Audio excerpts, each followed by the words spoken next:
তোমার লাইফে হয়তো এই বাইক থাকবে আর নাহলে আমি থাকবো, কে থাকবে বলো? বাইক। বাইকের মধ্যে কি আছে যা আমার মধ্যে নাই? তেল। ফাইজলামি করবা না, আমি কিন্তু সিরিয়াস মুন না। তুমি আজকে ফাইনাল ডিসিশন নিবা, তোমার লাইফে এই বাইক থাকবে আর নাহলে আমি থাকবো। তুমি বলো কে থাকবে? বাইক।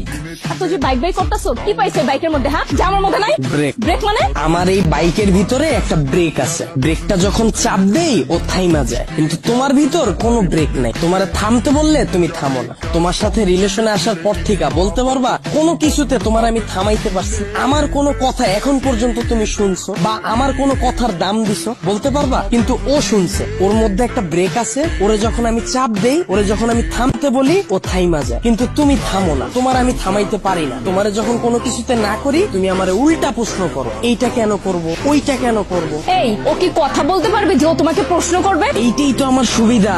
ওরে আমি যেমনে বলি, যেমনে চালাই, ও অমনি চলে। কিন্তু তোমার আমি যেমনে চালাইতে চাই, তুমি অমনে চলো না। ওরে নিয়ে আমার কোনো প্যারা না। তার মানে আমি প্যারা? অবশ্যই প্যারা। তোমারে নিয়ে আমি প্রতি মুহূর্তে আতঙ্কে থাকি। কোন ছেলে তোমার মেসেঞ্জারে নক দিল, কোন ছেলে তোমারে আবার ডিস্টার্ব করলো, কোন ছেলে তোমার প্রোফাইল পিকচারে যে একটা লাভ রিয়াক্ট দিল। আমি যখন তোমারে বলি বাসা থেকে যখন বের হবা বোরকা পইরা বের হয়ে, তখন তুমি আমারে কি বলো? আমার গরম লাগে। যখন আমি বলি ফেসবুকে কোনো পোস্ট কইরো না, তোমার কোনো ছবি ছাইরো না, তুমি বলো তুমি আমার স্বাধীনতা নষ্ট করতেছো। তোমারে যখন আমি বলি জান তোমার ফেসবুকের পাসওয়ার্ডটা আমারে দাও, তখন তুমি কি বলো? তুমি আমার সন্দেহ করতেছো। কিন্তু দেখো ওর বিষয়টা, ওরে নিয়ে আমার কোনো প্যারা নাই। এই যে একটা জিপিএস ট্র্যাকার লাগাই নিছি, প্রতি মুহূর্তে আমি নিশ্চিন্তে থাকি। ওরে রাইখা যদি আমি কোথাও যাই, কেউ যদি এসে ওরে ধরে, ও চিল্লায় উঠে আমারে কল দেয়, ডেমো দেখবা, দাও হাত দাও।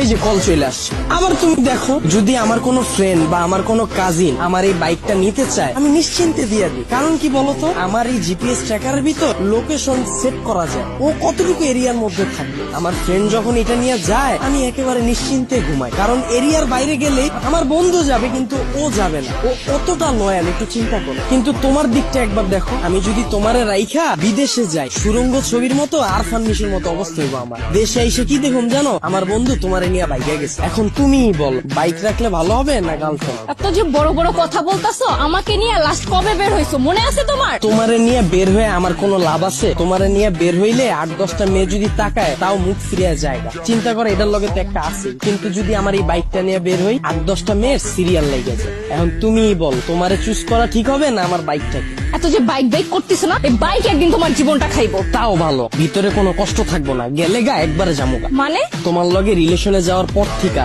আমার ক্যারিয়ারে সময় না দিয়া, তোমার পিছনে সময় দিয়া, ভার্সিটির টিউশন ফি না দিয়া, তোমার পিছনে খরচ কইরা, দিনের পর দিন তোমারে নিয়ে চিন্তা কইরা, আমার পড়াশোনা গ্যাপ দিয়া, তারপর তোমার মন ভালো করার লাইগা 2 দিন পর পর গিফট দিয়া, 2 দিন পর পর নতুন নতুন রেস্টুরেন্টে নিয়ে যায় খাওয়ায়া, কোনো পোলা তো পারে ডিস্টার্ব করলে ওই পোলার লগে মারামারি কইরা, কোনো মাইয়ার দিকে না তাকায় তোমার প্রতি লয়াল থাইকা, মন দিল দিয়া তোমারে ভালোবাসার পর হঠাৎ করে তুমি একদিন কি কইবা, জান আমার বাসা থেকে তো বিয়ে ঠিক করে ফেলছে, আমার এখন আর কিছু করার নেই। আর আমি তোমাকে কোন মুখে নিয়ে যাব বলো? তুমি তো এখন পর্যন্ত ক্যারিয়ারে কিছুই করতে পারো না, অথচ আমার এই ক্যারিয়ারটা বাসি দিলাম তোমার লেগে, তোমার পিছনে সময় দিয়ে। তারপর তুমি কি করবা জানো? আমার একটা সুন্দর বুঝ দিবা, জান তুমি আমার থেকেও অনেক সুন্দর মেয়ে পাবা, অনেক ভালো মেয়ে পাবা। এই কথা বইলা সুন্দর করে একটা হাঁটা দিবা, আর পিছন থেকে একটা ব্যাকগ্রাউন্ড মিউজিক বাজ। আর আমার অবস্থা কি হইব জানো? সারা জীবন এই ভালোবাসার কষ্ট নিয়ে সালমান খানের মতো জীবন যাপন করো। আর ওদিকে তুমি বড়লোক জামাই নিয়া, ফুটফুটে সুন্দর 2টা বাচ্চা নিয়ে ওয়ার্ল্ড ট্যুর দিবা। এখন তুমি আমারে বলো, বাইক ভালো